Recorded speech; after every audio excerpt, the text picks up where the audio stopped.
अनदेखा सच। गांव के किनारे बसे एक छोटे से घर में एक बूढ़ा आदमी रहा करता था। उसका नाम रामदीन था। गांव वाले कहते थे कि वह एक रहस्यमयी आदमी है। एक रात रामदीन अपने घर में अकेला बैठा था, तभी अचानक दरवाजे पर दस्तक हुई। रामदीन ने दरवाजा खोला तो देखा बाहर एक अजनबी खड़ा था। अजनबी बोला, मुझे आपकी मदद चाहिए। रामदीन ने उसे अंदर बुलाया और पूछा, क्या हुआ है?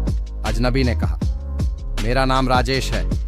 मैं एक व्यापारी हूँ और यहाँ व्यापार करने आया था, लेकिन मेरा कीमती सामान खो गया है। रामदीन ने उसकी बात सुनी और कहा, ठीक है, हम कल सुबह से ही खोज शुरू करेंगे। अगली सुबह रामदीन और राजेश ने गांव में सामान की तलाश शुरू की। कुछ देर बाद वे गांव के पुराने कुएं के पास पहुंचे। राजेश ने कहा, मुझे यकीन है मेरा सामान यहीं कहीं गिरा होगा। रामदीन ने कुएं में झांका और देखा वहां कुछ चमक रहा था।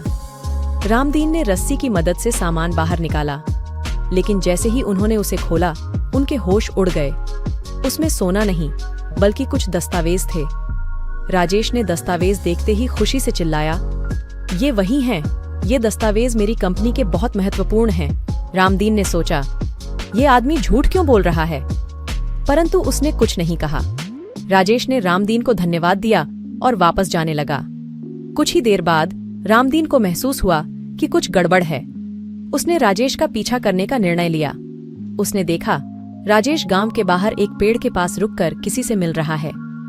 रामदीन ने छिपकर उनकी बात सुनी। राजेश किसी दस्तावेज मिल गए हैं, अब हमें कोई नहीं पकड़ सकेगा। रामदीन ने तुरंत पुलिस को सूचना दी। पुलिस आई और दोनों को गिरफ्तार कर लिया। जांच में पता चला कि राजेश और उसका साथी अंतर्राष्ट्रीय अपराधी थे जो दस्तावेज चुराकर भाग रहे थे। गांव वाले रामदीन की बहादुरी की तारीफ करते नहीं थके। रामदीन ने गांव वालों से कहा, हर अजनबी पर भरोसा मत करो, कभी कभी अनदेखा सच बड़ा खतरनाक होता है। अनदेखा सच। इस कहानी ने गांव वालों को एक महत्वपूर्ण सीख दी। किसी पर अंधविश्वास करने से पहले सच को परखना जरूरी है।